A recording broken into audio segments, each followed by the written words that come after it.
समर्थ. मी सुवर्ण डेली ब्लॉगमध्ये तुमचं खूप खूप स्वागत करत आहे. शुभ सकाळ सगळ्यांना. सुंदर दिवसाची सुरुवात स्वामींच्या सेवेपासून आणि दर्शनापासून झालेली आहे. मागच्या 3 वर्षापूर्वी मार्गशीर्ष महिन्यातच मी आपल्या चॅनलची सुरुवात केली होती. 1 सबस्क्रायबरपासून सुरू झालेला हा माझा प्रवास आज 10,000 सबस्क्रायबरपर्यंत येऊन पोचलेला आहे. मी एका गोष्टीसाठी ॲग्री आहे, ती म्हणजे की मी शॉर्ट व्हिडिओ टाकत होते श्री स्वामी समर्थांचे आणि त्यामुळेच आज 10,000 लोक माझ्याशी जोडले गेलेले आहेत. लोकांची श्री स्वामी समर्थांवरची श्रद्धा आणि माझे व्हिडिओज त्यांना आवडले, त्यामुळे त्यांनी सबस्क्राईब केलं चॅनेलला. त्याबद्दल मी त्यांची आयुष्यभर ऋणी तर राहणारच आहे, पण पुढे असा सपोर्ट माझ्या चॅनलवरती राहावा ही पण एक विनंती आहे त्यांना. माझ्या चॅनलमध्ये तुम्हाला रोज रेसिपी व्हिडिओ, मोटिवेशनल व्हिडिओ किंवा काहीतरी नवीन शिकण्यासारखे व्हिडिओ मी तुमच्यासाठी नक्की घेऊन येत राहीन, एवढीच इच्छा व्यक्त करते. तर आजच्या रेसिपीला सुरुवात करूयात. आजची रेसिपी आहे गोसाव्याची भजी. मुलांना पिझ्झा, बर्गर, नूडल्स, पास्ता या सगळ्या गोष्टी खूप जास्त आवडतात. त्याच बरोबर ते आपण घरातल्या पारंपरिक काही गोष्टींची सवय त्यांना लावून दिली पाहिजेत. आता ही गोसाव्याची भाजी आम्ही लहानपणी खायचो, तर भाजीही खायचो आणि भजीही खायचो. तर भाजी तर मी अजूनपर्यंत इकडे लग्न झाल्यापासून केलेली पाहिली नाही आणि खाल्लेली नाही आहे. तर भजी सगळे आवडीने खातात, त्याच्यामुळं म्हटलं भजीच करूयात. जसं आपण बटाट्यासाठी काप करून घेतो, गोल चकल्या करतो ना, तसेच याच्याही चकल्या करून घ्यायच्या आहेत. आणि जे आपण बेसन पीठ कालवणार आहोत त्याच्यामध्ये कोथिंबीर, थोडीशी कांद्याची पात घरामध्ये अवेलेबल होती म्हणून ती, तिखट, मीठ, सोडा आणि तीळ घातलेले आहेत. तीळ याकरता कारण थंडी आहे आणि तीळ गरम असतात, खूप छान लागतात क्रिस्पी झाल्याच्या नंतरनं. पीठ कालवून झालं की ह्याच्यामध्ये ना थोडंसं तेलाचं मोहनही घालायचं. ओवा आणि जिऱ्याची जर पूड असेल तर तीही टाकले तर अतिउत्तम, पण माझ्याकडे अवेलेबल नव्हते त्याच्यामुळे ते स्किप केलेलं आहे. मलासुद्धा डेलीमध्ये या गोष्टी करणं पॉसिबल होत नाही. आज शनिवार होता, आयुष्यही घरी होता आणि बाबाही लवकर आलेले होते आयुष्य. आणि मेन म्हणजे मला लाईट नव्हती, तर शॉपमध्येही कस्टमर नव्हते, तर मग म्हटलं चला काहीतरी रेसिपी शूटही होईल आणि आयुषलाही खायला काहीतरी होऊन जाईल. त्याच्यामुळं मग म्हटलं स्नॅक्सच्या हिशोबाने करूयात. थोडेसेच बॅटरमध्ये हे काप आपल्याला तळून घ्यायचे आहेत. जे गोसाव्याचे काप केले होते ना, ते पाण्यामध्ये चांगले स्वच्छ धुवून घ्यायचे आहेत.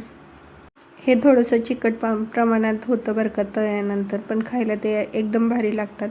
ह्याची डाळ टाकून, मुगाची डाळ वगैरे टाकून जर भाजी केली ना, तीही दोडक्याच्या भाजीसारखीच लागते, छान लागते चवीला. माझ्या मते ना खेड्यागावातल्यापेक्षा ना सिटीमध्ये सगळ्या प्रकारच्या भाज्या पाहायला भेटतात आणि खायला पण भेटतात बरं का. मी सिटीमध्ये नाही, खेड्यागावातच राहते, पण या भागामध्ये ह्या सगळ्या भाज्या भेटतच नाही आहेत. कधीतरी येतात, पाहायला वगैरे भेटतात आणि खूप कॉस्टलीमध्ये भेटतात. जवळपास हे ना जवळ 20 रुपये का 30 रुपये पावशेर गोसावे भेटलेला आहे.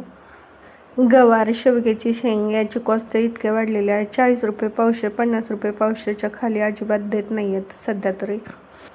आज शाळेला हाफ डे होता, तर मग ह्याचा इकडं दंगा चाललेला होता. तर मग म्हटलं दंगा नको करूस, लाईट येईपर्यंत तू गहू भरून घे. तर इकडं बघू शकता त्याने वाढून काम ठेवलेलं आहे. सगळं गहू खाली सांडून दिलेलं आहे. त्यानंतर त्याकडूनच मी भरून घेतला. म्हटलं तू सगळं भर म्हणजे मी भजी करते. तर मग मी परत किचनमध्ये आणून गरम गरम तळायला चालू केलं होतं. जसं आपण बटाट्याची भजी काढतो ना तळून, तशाच पद्धतीने काढायचे आहेत हे. ह्या भाज्यांचा एकच प्रॉब्लेम आहे, तो म्हणजे हे गरम गरमच खावं लागतं. जर गार झाले नाही एकदम गिळगे होतात हे क्रिस्पी पण अजिबात ह्याच्यामध्ये राहत नाही, पण टेस्टिंगला एकदम छान लागतात. घरामध्ये जास्त कोणी नव्हतं खाण्यासाठी. आयुष आणि दादांना जास्त प्रमाणात आवडतात, त्याच्यामुळे थोड्या प्रमाणात केलेले आहेत. आयुषचे पप्पा जेव्हा ड्युटीवरून येतील तेव्हा त्यांच्यासाठी अजून करेन, पण त्यांना काही जास्त ह्या भज्यांमध्ये इंटरेस्ट नाही. त्यांना कांदा भजी, बटाटे भजी खूप जास्त आवडतात. जर लवकर आले तर करून द्यायचे, नाही तर नाही. आणि आईंना तेलकट खायला आवडत नाही, तर आदल्याच दिवशी कढी भजी झाले होते, त्याच्यामुळे मग आई पण खातीन की नाही ही शंका होती, पण बघूयात.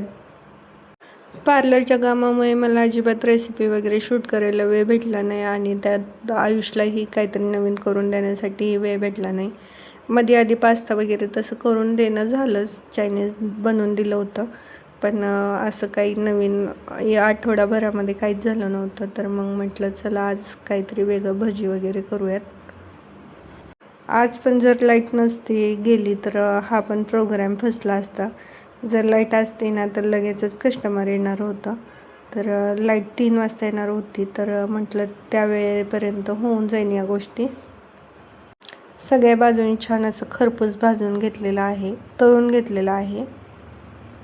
व्हिडिओमध्ये कुठे कुठे काय काय चुका होतात ते किंवा काही माझं आवडत जरी नसेल ना तरी कमेंटमध्ये मला नक्की सांगा. मला सुधारण्यास आणि सांगितलेलं समजून घेण्यास खूप मजा येईल आणि व्हिडिओमध्ये खूप चेंजेस करता येतील.